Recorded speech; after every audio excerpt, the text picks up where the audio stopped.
This is Real News Media TV, coverage you can trust. Please like, share, subscribe, and hit the notification bell. Select all for daily news updates. 8-year-old succumbs to injuries from traffic accident. The Bridgeport police are reporting that an 8-year-old Bridgeport primary student, Dilshan McLean of Caymanas Estate in St. Catherine, who was involved in an accident outside of his school on Friday, April 1, has succumbed to his injuries. Reports from the police are that about 1:50 p.m., a Toyota Hiace motor truck was traveling along Germain Road in a northerly direction and heading towards the Southborough roundabout.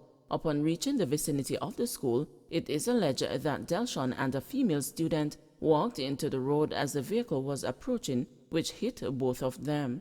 Both students suffered serious injuries and were assisted to hospital, where Dilshan died while undergoing treatment. The female was treated and admitted in serious but stable condition. The driver of the motor truck was warned for prosecution.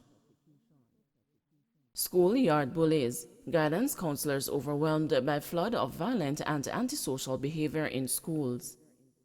Guidance counselors at high schools say they are currently being overworked and have been trying to find solutions for emotional disturbance, rising levels of antisocial behavior, and the violence coming from students. The issue was raised by Tracian Tuff Thompson, president of the Jamaica Association of Guidance Counselors in Education, who told the news on Thursday that many children were exposed to sexual and emotional abuse while at home throughout the novel coronavirus pandemic, and consequently, since the resumption of face-to-face classes, the students have been exhibiting negative and violent behaviors. She added that, based on reports from her guidance counselors, more boys have been seeking counseling and have been breaking down emotionally and crying during these sessions. The counselors may be overworked, but they know that the school is a safe space for the children. We have been encouraging extracurricular activities as much as possible and getting especially the high schools involved in social groups. The association is trying to reach the children on an emotional level.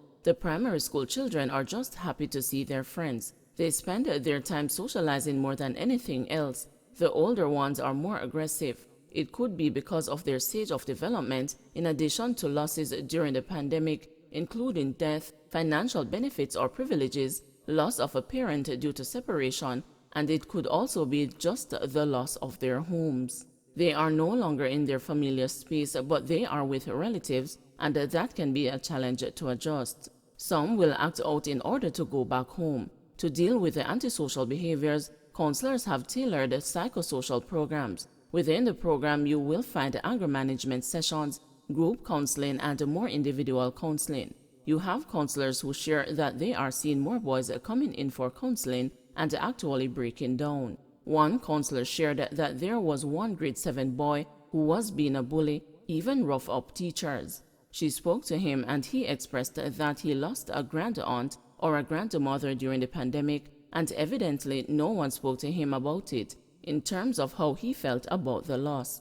That was just his way of dealing with it. Counselors now have to spend a lot of one-on-one time with the students at the high school level, she said.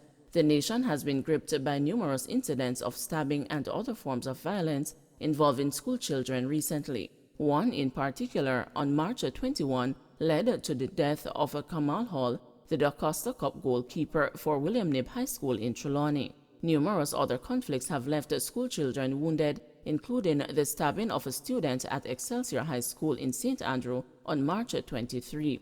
Just Wednesday, one female student used a knife to stab another at Petersfield High School in Westmoreland.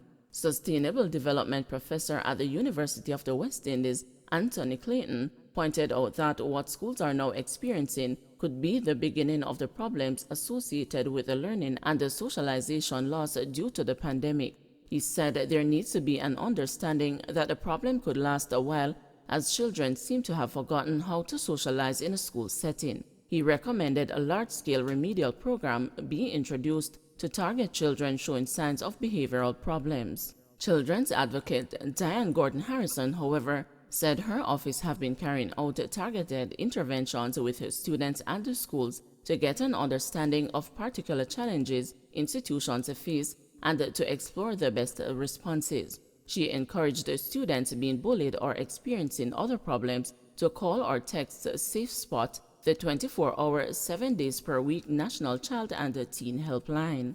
It is free of cost to youngsters, and it is staffed by dedicated individuals who are properly trained to deal with providing support of any kind to children who need it. If children want to discuss a problem that they don't know how to challenge, they can call Safe Spot. If children just want advice about an instance of bullying they are exposed to, or something that could escalate because they are being provoked and they don't know how they would respond, they can call Safe Spot. We will hold their hands and walk them through that particular challenge and give them the support they need in real time. We consider this a national priority and an opportunity, now that we are back in the face-to-face environment, to reach our students through their institutions, said Gordon Harrison. Indicom wraps law enforcers for snail-paced disciplinary action against the rogue cops. Commissioner of the Independent Commission of Investigations, Hugh Faulkner, has given law enforcement bodies a task with concluding disciplinary actions against the rogue cops a failing grade. Faulkner, speaking at a launch of rights watchdog Jamaicans for Justice annual State of Justice report at Jamaica Pegasus Hotel in St. Andrew on Wednesday, questioned the treatment of the 2017 recommendations for the disciplining of rogue cops made by Indicom in its report that year, after revealing that of the 1,096 recommendations, only one is near completion. I am seeing that a police reports 1,098 complaints, 300 plus have to do with assaults, approximately 1,096 recommendations for discipline, and up to 2022, none of those disciplinary processes have come to a conclusion. One of the matters was part heard, but none have come to a conclusion. I am seeing the law enforcement bodies have to take, for example, 300 plus complaints of assault seriously, the Indicom commissioner declared. According to Faulkner, law enforcement bodies should live up to expectations as much as authority figures in other spheres. When you are a law enforcement body, just as a class prefect has a moral obligation to behave at a higher standard than students, a pastor is expected to function at a higher standard of moral behavior than the congregation. Likewise, there is a duty on law enforcement to function in a manner which goes beyond those who enforce the law, he argued. If the police force or any law enforcement body takes assaults seriously, then eventually the persons will appreciate the value of life itself, he said further. On Wednesday, former Commissioner of Police and former Army Chief Rear Admiral Hardley Lewin, in commenting, said citizens have abrogated their responsibility to hold the police and elected officials accountable. Our citizens have got to understand their responsibilities, and the responsibility of every citizen starts with getting enumerated and vote when the time comes, and after you vote, that's not the end of it. You have a continuing responsibility to be aware and beware of everything that is being done in our name. We really need a new covenant. We need a covenant between the masters and the servants as to how we are going to go forward, Lewin stated. According to the former army man, Jamaicans in every sphere have become hardened about acts of violence perpetrated against their fellow citizens. There is no question about it. When people in the inner city are murdering each other, the people in some parts of Kingston didn't give a damn. Neither did the people in Mount Salem, Montego Bay, because they weren't affected, nor the people in Portland because of the dirty criminal them. And in fact, from some levels of officialdom, the attitude is, good thing, make them kill one another. But little did we know it was going to migrate, Lewin said in his annual forthright manner. And here we are because we were not our brother's keeper. We did not care what was happening to our fellow citizens, and the only time we get worked up is when it affects someone close to us. It is wrong, he added.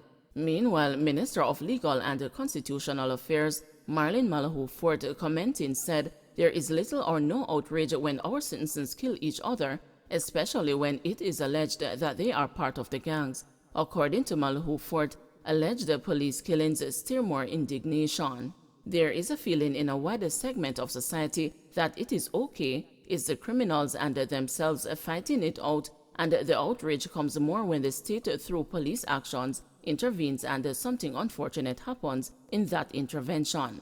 I see more outrage in those circumstances, but I agree with him that when it hits a closer home, that is when we get some outrage. So there is an unevenness in the society, in its response, and consequently in the signals that are sent. I don't think it can be said often enough, she noted.